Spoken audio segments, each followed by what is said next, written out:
राष्ट्रीय बालिका दिवस के अवसर पर एनएसएस शिवाजी कॉलेज की नाटक मंडली यथार्थ आपके समक्ष एक नाटक प्रस्तुत करने जा रही है, जिसका शीर्षक है पुकार। ये उन लड़कियों की पुकार है जिनके साथ समाज में अन्याय होता है, जिन्हें पैदा होने से पहले ही मार दिया जाता है, जिन्हें लड़कों से कम समझा जाता है, जिन्हें बोझ समझा जाता है।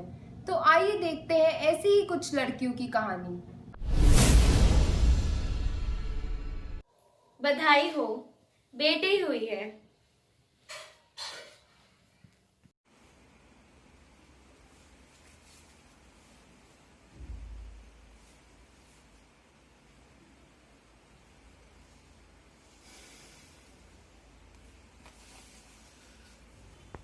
क्यों मार रहे हो मुझे? गलती क्या है मेरी? खून हूं मैं तेरा ही, अंश हूं मैं तेरी।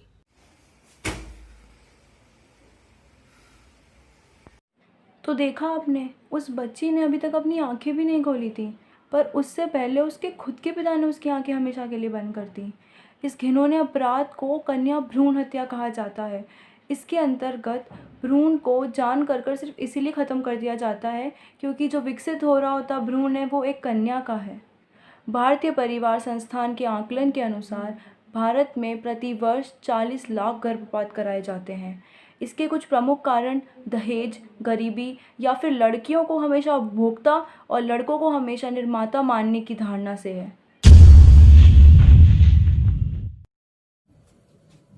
अरे नमस्ते भाई साहब, अच्छा हुआ आप यहीं मिल गए। आपकी बेटी के लिए एक रिश्ता नजर में आया है। पढ़ा लिखा लड़का है और घर भी पैसे वाला है। आप कहें तो बात आगे बढ़ाऊं? मैं तो कहता हूं कर डालिए गुड़िया का रिश्ता, आपका भी बोझ हल्का होगा। और वैसे भी बेटियां तो पराया धन होती हैं, आप भी कब तक घर पर बिठा के रखेंगे उसे? देख भाई, बात तो सही कर रहा है तो बोझी। अब जब रिश्ता तो अच्छा रहा है, लड़का पढ़ने में ठीक है, पैसा है, शादी कर देते हैं, कम से कम एक बोझ तो कम होगा। 4, 5, 6, 7। मेरे को याद ही नहीं करनी, मेरे को याद ही नहीं करनी। देख बेटा, तेरे को जितनी नौटंकी करनी थी, तेरे को जितना पढ़ना था, हमने छूट की। अब बहुत हो गया तेरा, हमारा पीछा छोड़ दो। जिसके साथ तेरी शादी कर रहा हूँ, उठ और अभी चल मंडप में बैठ जा। बस अब हमसे नहीं हो सकता।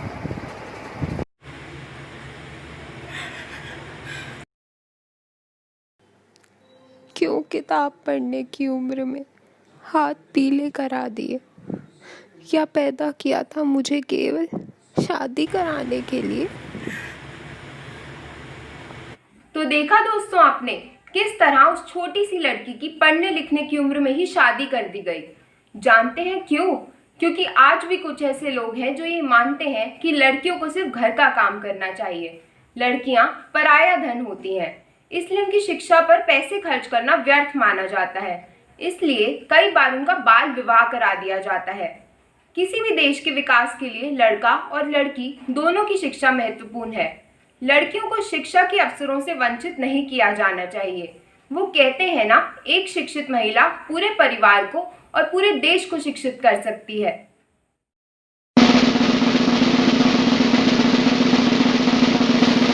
दादी, पैसे चाहिए, डॉक्टर के पास जाना है। हे राम, तुझे क्या हुआ? ये चोट कैसे लग गई? अरे कुछ नहीं, गिर गया था बाइक से। अरे ओ महारानी, जरा इधर भी देख लो, लड़की की कितनी चोट लग गई है।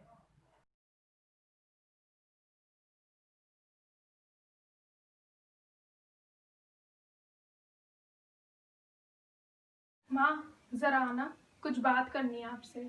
थोड़े पैसे चाहिए थे। किस चीज के लिए? पैड्स के लिए। कपड़ा ना बिल्कुल बेकार है, बहुत अजीब सा लग रहा है और मेरे सारे कपड़े भी खराब हो गए हैं।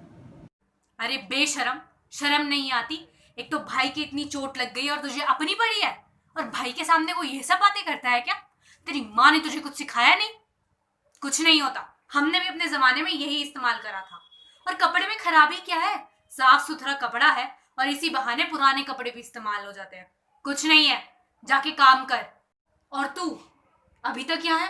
जाके पैसे लेकर आ। मेंस्ट्रुएशन, इस शब्द को हम सरल भाषा में मासिक धर्म, महीने से या पीरियड्स भी कहते हैं। लोगों को ना बहुत शर्म आती है इसका नाम लेने में। ब्लड, इम्प्योरिटी, स्मेल, इन चीज़ों से इसकी डेफिनेशन बनाई जाती है, जिसकी वजह से खुद औरतें इसके बारे में बात करने से शर्माती हैं, झिझकती हैं।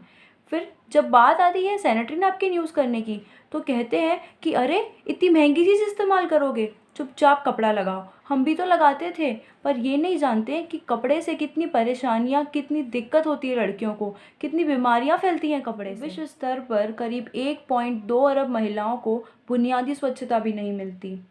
एक स्वास्थ्य सर्वेक्षण के अनुसार 36% भारतीय महिलाएं ही सैनिटरी नैपकिन का इस्तेमाल करती हैं, जबकि शेष राख, कपड़ा, जूट या अन्य सामग्रियों का प्रयोग कर कर अपनी जान खतरे में डालती हैं।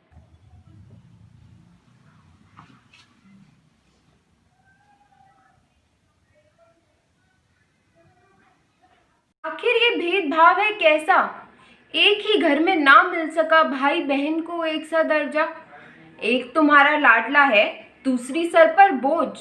लड़की है वो, नहीं कोई परायों से लिया कर्जा।